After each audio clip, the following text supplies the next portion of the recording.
nombre del Padre, del Hijo, del Espíritu Santo. Amén. Queridos hermanos, continuamos nuestra explicación de la doctrina cristiana, católica. Hoy vamos a amplificar lo del sacramento del matrimonio.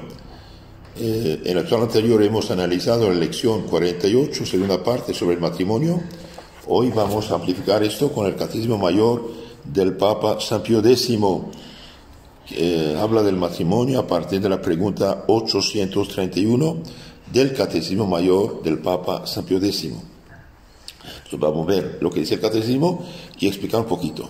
¿Qué es el sacramento del matrimonio? El matrimonio es un sacramento instituido por nuestro Señor Jesucristo que establece una santa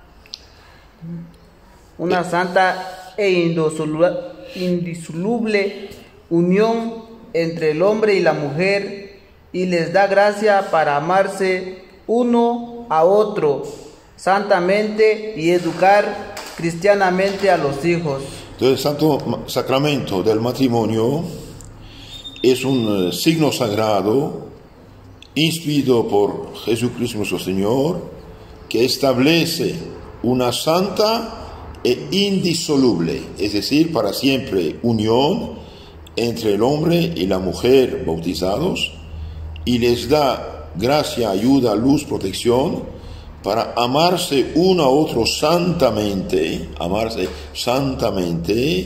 y educar cristianamente a los hijos, si hijos tienen. ¿Por quién fue instituido el matrimonio? El matrimonio fue instituido por el mismo Dios en el paraíso terrenal. En el Nuevo Testamento fue elevado por Jesucristo a la dignidad del sacramento. Entonces Dios mismo ha instituido el matrimonio en el paraíso terrenal. Cuando bendijo a Adán y Eva, dijo: crezcan y multiplíquense. Por eso Dios nunca quitó esa bendición al hombre y a la mujer, que los hace capaces de comunicar vida. Y Jesucristo le elevó todavía a un nivel más alto de santo sacramento. San Pablo compara la unión del esposo a la esposa con la unión de la iglesia y Cristo. Cristo amó la iglesia y dio su vida por ella. ¿Tiene alguna particular significación el sacramento del matrimonio? El sacramento del matrimonio significa la indisoluble unión de Jesucristo con la Santa Iglesia, su esposa y madre nuestra amantísima. Entonces el matrimonio cristiano significa la indisoluble unión de Cristo con la Iglesia, su esposa. Como Cristo nunca se separará de su Iglesia, así el esposo nunca va a separarse de su esposa. Porque se dice que el vínculo del matrimonio es indisoluble. Se dice que el vínculo del matrimonio es indisoluble o que no puede desatarse si no es por la muerte de uno o de los cónyuges. Es porque así lo estableció Dios desde el principio, así lo proclamó solemnemente nuestro Señor Jesucristo. Entonces se dice que el vínculo del matrimonio es indisoluble, es decir, que nunca jamás pueden separarse. ¿Por qué? Bien, porque Dios así lo estableció desde el inicio y dijo: lo que Dios ha unido, el hombre no lo separe. San Mateo 19:6, Génesis 2:18, Efesios 5:25, San Marcos 10:2-12. Bien, ahora veamos un poco este asunto de la indisolubilidad. Entonces Cristo es muy claro: lo que Dios ha unido, el hombre no lo separe. San Mateo 19:6. Y bien, la iglesia fundada por Cristo, la iglesia de Cristo, la iglesia una santa católica apostólica 2000 años, frente a los errores nacientes del protestantismo, en el Concilio de Trento declaró que el vínculo conyugal no se puede romper por la herejía o por dificultades en la convivencia o por la ausencia malévola de un cónyuge. Entonces, aunque un esposo o una esposa cambie de religión, por ejemplo, se hace protestante, y bien, quedan esposos. No se puede, no rompe. La herejía no rompe el vínculo. Aunque haya convivencia, problemas entre ellos, y bien, no se puede disolver ese matrimonio.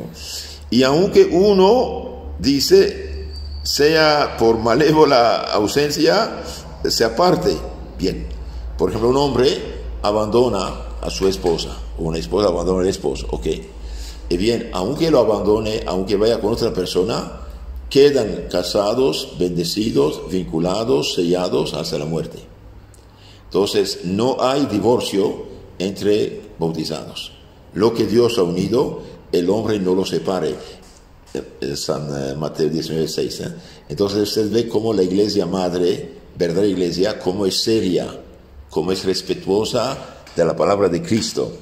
Y como los que fundan iglesias falsas, humanas, hablan mucho de evangelio, etcétera, pero no lo toman en serio. No lo toman en serio. Por ejemplo, un hombre adúltero, ok, pecó, hizo muy mal, y bien, eso no disuelve el vínculo. Es un pecador, sí, hace mal, sí, es injusto, sí, pero esto no destruye el matrimonio. Entonces, la doctrina cristiana auténtica dice que el vínculo conyugal no se puede romper ni por la herejía, ni por dificultades en la convivencia o por la ausencia malévola de un cónyuge, y que la iglesia no hierra cuando ha enseñado y enseña que el vínculo conyugal, conforme a la doctrina evangélica apostólica, no se puede romper ni en caso de adulterio de uno de los cónyuges. Aunque haya adulterio, bien, no puede, son esposos. Estos cánones se dirigen directamente contra los reformadores, o más bien revolucionarios protestantes, y también, por último, contra la iglesia griega ortodoxa, la cual, por ejemplo, de una manera contraria al evangelio, concede en caso de adulterio la disolución del vínculo, fundándose en lo que dice Cristo: el que se separa de su esposa y va con otra es adúltero, salvo en caso de fornicación. Por desgracia, hay unas Biblias que traducen mal, dicen salvo en caso de adulterio. No, la Biblia no dice en caso de adulterio, salvo en caso de fornicación. Por ejemplo, dos personas están en unión libre, ok. ¿Tienen derecho de estar en unión libre? No. ¿Están pecando? Sí. Al separarse, ¿hacen bien o hacen mal? Hacen bien. Hacen bien porque no eran esposos. Entonces, cada uno se casa por su lado, sí, eso sí. Pero decir que en caso de adulterio se puede volver a casar, bien, significa que cualquier persona casada que está con problemas, dificultades con el cónyuge, comete un adulterio y ya tiene divorcio. Entonces sería Jesús que permitiera el divorcio. Eso no es posible.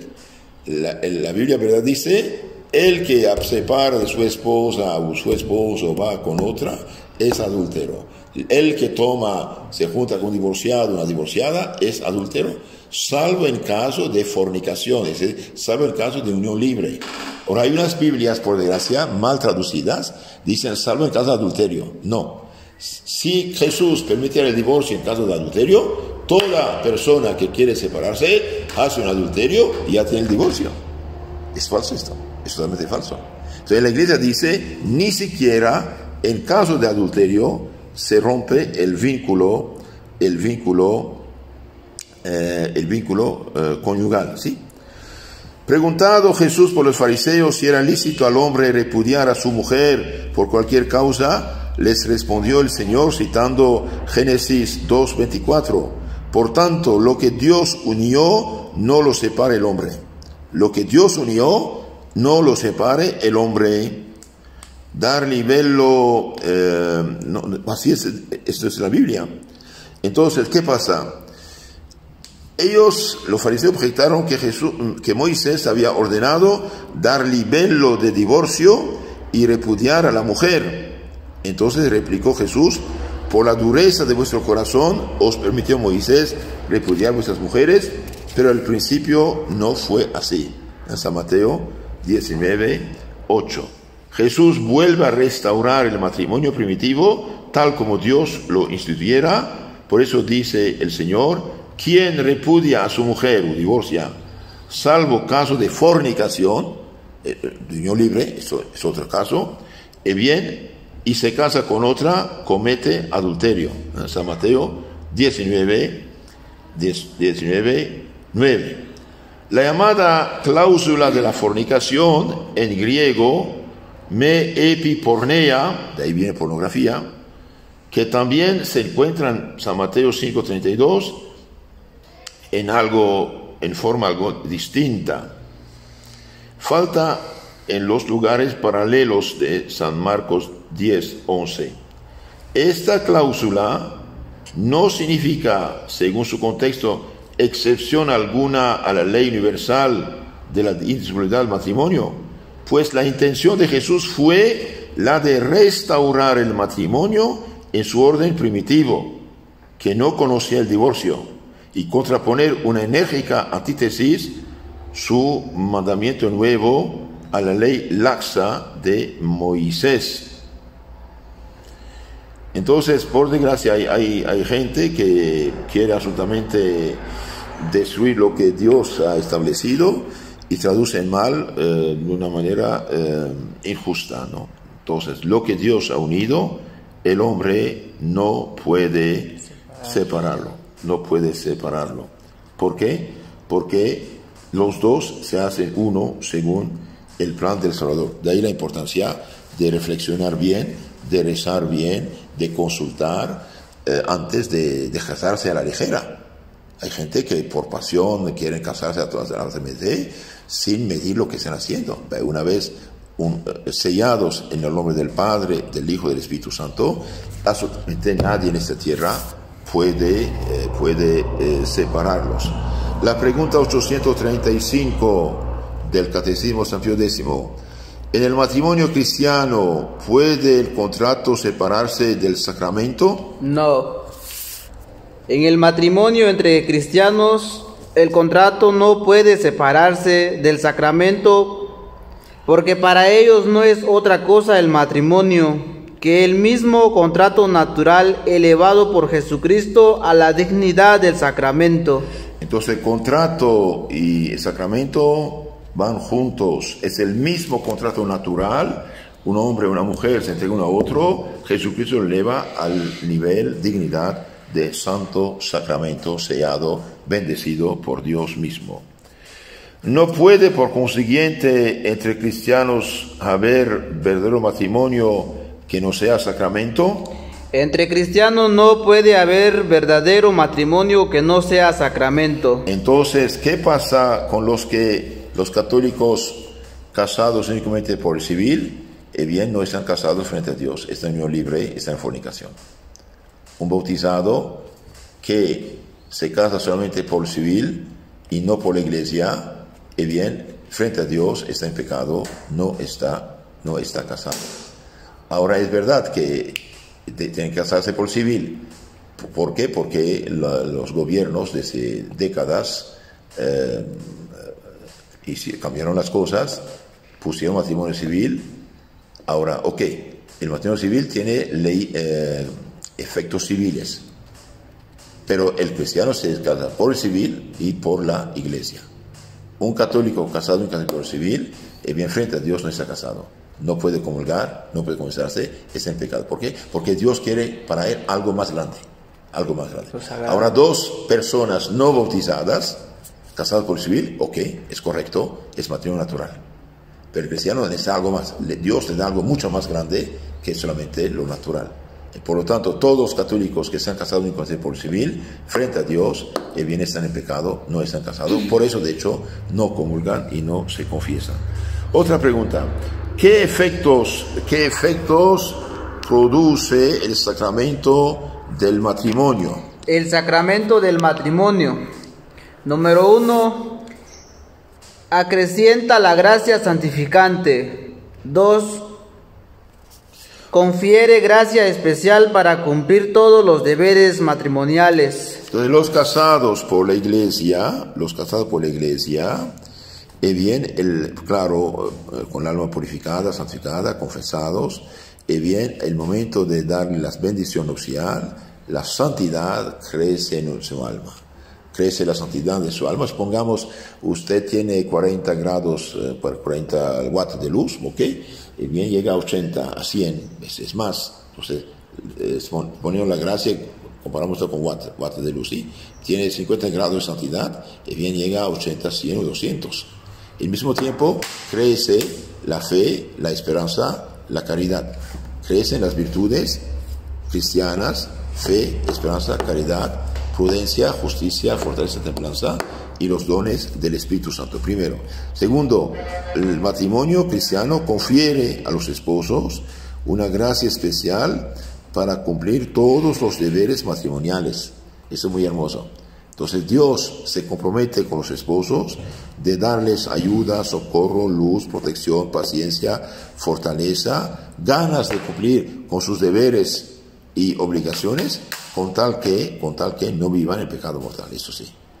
Por eso los esposos que se confiesan, que comulgan, que rezan, tienen una protección divina, a pesar de las dificultades, bien, se entienden, aguantan, soportan, se perdonan y finalmente triunfan en su matrimonio.